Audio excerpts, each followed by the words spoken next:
नमस्कार। आज हम भारत के एक बहुत ही गहरे संकट पर बात करने वाले हैं, किसानों की आत्महत्या। ये जो पूरी पड़ताल है, एक रिसर्च पेपर के निष्कर्षों पर आधारित है, जो हमें इस समस्या की तह तक ले जाएगी। ये जो नंबर दिख रहा है 18,241, ये सिर्फ एक नंबर नहीं है। ये 2004 का वो साल था जब भारत में इतने किसानों ने अपनी जान दे दी। ये देश के इतिहास में इस संकट का सबसे भयानक साल था। सोचिए, हर एक नंबर के पीछे एक परिवार है, एक कहानी है और एक सपना है जो अधूरा रह गया। और इसीलिए इस मुद्दे को सिर्फ आंकड़ों से नहीं, बल्कि इसके पीछे की हकीकत से समझना बहुत जरूरी है।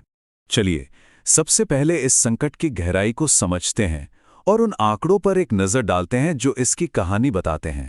जरा इस बात पर गौर कीजिए, 1997 से लेकर 2005 के बीच हर 32 मिनट में एक किसान ने अपनी जान दे दी। ये आंकड़ा हमें बताता है कि यह समस्या कितनी पुरानी और कितनी ज्यादा फैली हुई है।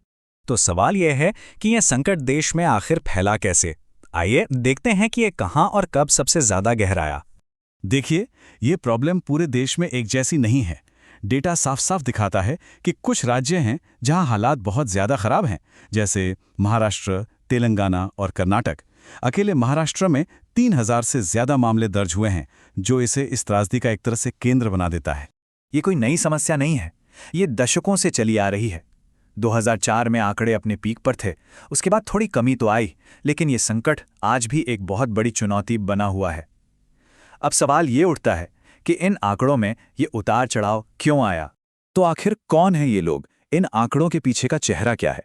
अब हम उन किसानों की प्रोफाइल को समझेंगे जो इस संकट का सबसे ज्यादा शिकार हो रहे हैं। जब हम इन आंकड़ों को और करीब से देखते हैं तो एक तस्वीर उभर कर सामने आती है।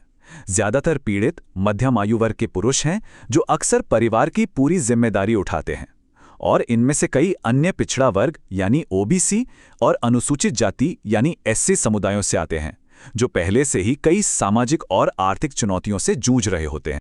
और ये वाकई में चौंकाने वाली बात है कि सबसे ज्यादा मार छोटे और सीमांत किसानों पर पड़ रही है।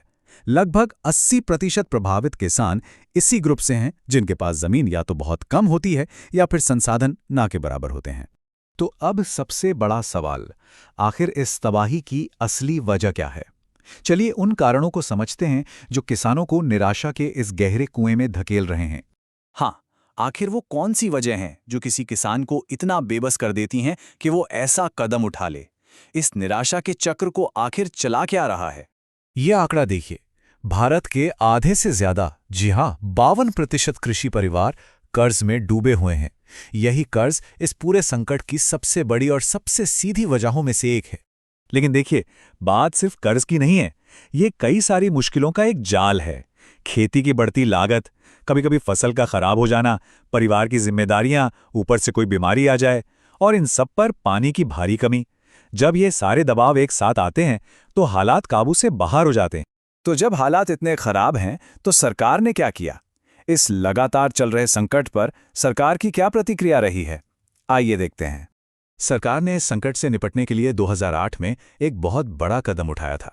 एक विशाल कर्ज माफी पैकेज का ऐलान किया गया। इसका मकसद था कि लाखों किसानों को कर्ज से मुक्ति दिलाकर एक नई शुरुआत करने का मौका दिया जाए।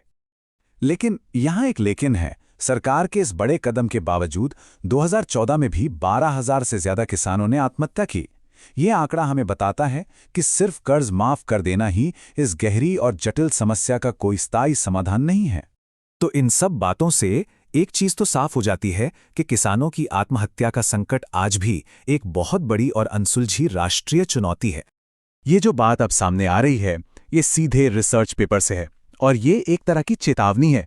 इसका मतलब है कि अगर इस मुद्दे को जड़ से नहीं सुलझाया गया तो इसका असर सिर्फ खेती पर नहीं, बल्कि पूरे देश की अर्थव्यवस्था और स्थिरता पर पड़ सकता है। तो आखिर में हम सब के लिए एक बड़ा सवाल छूट जाता है। एक ऐसा देश जिसकी नींव कृषि पर टिकी हो, उसका भविष्य क्या हो सकता है जब उसके किसान ही इतने गहरे संकट में हो? ये एक ऐसा सवाल है जिसका जवाब हम सबको मिलकर खोजना होगा।